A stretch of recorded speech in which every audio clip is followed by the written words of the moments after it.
सभापति महोदय, सर्वप्रथम मैं बहुजन जी, मानसून सत्र आ गया है। मेरा क्षेत्र बाढ़ से बहुत प्रभावित है, इसलिए मैं आपसे आग्रह करूंगा कि वहां के लोगों को बाढ़ से निजात दिलाई जाए।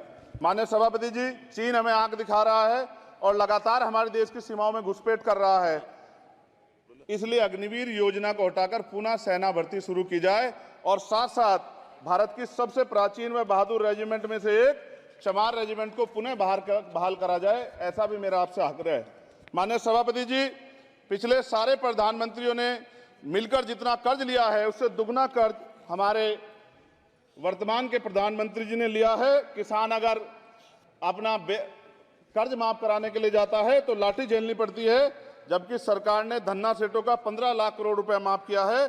इस ओर हमें ध्यान देना पड़ेगा, हमारी आने वाली पीढ़ियों को ये कर्ज चुकाना पड़ेगा।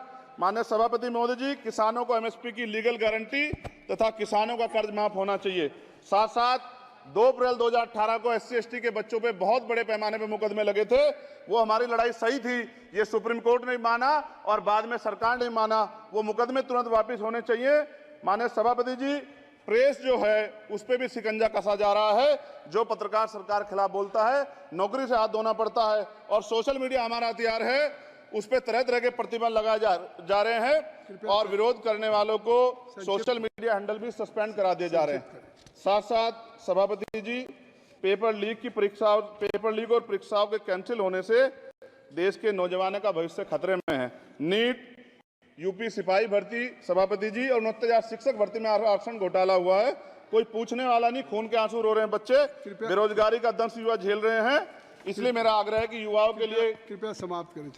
माननीय सभापति जी, मैं पहली बार बोल रहा हूं, आप कहेंगे मैं बैठ जाऊंगा, मैं आपकी बात, मैं संवैधानिक मर्यादा का पालन करूंगा, मगर हम तो माननीय सभापति जी सुन ही रहे हैं। आप बोलिए, 1 मिनट। धन्यवाद। एक मिनट और बोलिए। अध्यक्ष सभापति जी, नारी सम्मान की बात करने वाली सरकार, हमने मणिपुर देखा सर, हमने पहलवान बेटियों का हर्ष देखा सर, और हमने सर हाथरस की बेटी का हर्ष देखा सर, और हाथरस के परिवार को जो वादा किया था सरकार ने वो भी पूरा नहीं किया।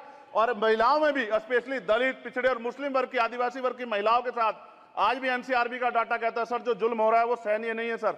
साथ साथ कोविड में तैरती, हमने कोविड में बहुत सुना सर, कोविड में तैरती लाशें भी गंगा में हमने देखी है सर, और मजदूरों का हाल भी हमने देखा है। सभापति जी, बस सब समाप्त कर रहा हूं। नोटबंदी पे छोटे मजले उद्योग की जो कमर टूटी वो भी हमने देखी है। सभापति जी, शैक्षणिक संस्थानों, विश्वविद्यालयों में, चिकित्सा संस्थानों में OBC ST के योग्य अभ्यर्थी को NFS करके जिस तरह निकाला जा रहा है, लेटरल एंट्री करके जिस तरह हमारे रास्ते बंद किए जा रहे, ये भी हम देख रहे हैं सभापति जी। साथ साथ मेरा ये कहना है सर, ये सबका इशू है कि प्राइवेट कर्मचारी सर और सरकारी भी कई जगह पे 8 से ज्यादा घंटों से काम करते हैं और उनको जो सर उचित वेतन भी नहीं मिलता, तो न्यूनतम वेतन 20,000 रुपए तय हो और 24 घंटे की ड्यूटी। उदाहरण के तौर पे यूपी पुलिस सर बहुत पूरा काम करते हैं वो लोग, वो राज्य के विषय हैं। आप सर मैं आपके राज्य सरकार के लिए भी आपके संज्ञान में डाल रहा हूँ विषय सर। पुलिस सब जगह है सर, लेकिन सवाल ये है सर, बहुत पसीना बातें हैं, 8 घंटे की ड्यूटी और वेतन विसंगति, बॉर्डर स्कीम से उनको जो बाहर किया जाए। माननीय सभापति जी, 1 मिनट चाहिए सभापति जी। राष्ट्रपति जी ने धर्म के बारे में बात की थी, राम मंदिर से पहले हमारे गुरुघर तुगलकाबाद का फैसला आया था राष्ट्रपति जी, वो सभापति जी अभी तक दिल्ली में स्थित सदगुरु रविदास जी महाराज का गुरुघर नहीं बना। साथ साथ सभापति जी, अपनी बात को खत्म करते हुए मैं आपसे कहना चाहता हूं कि जितना देश दूसरों का है सर, इतना हमारा भी है। हम मरने के लिए पैदा नहीं हुए, जो चाहता है हमारी हत्या कर देता है।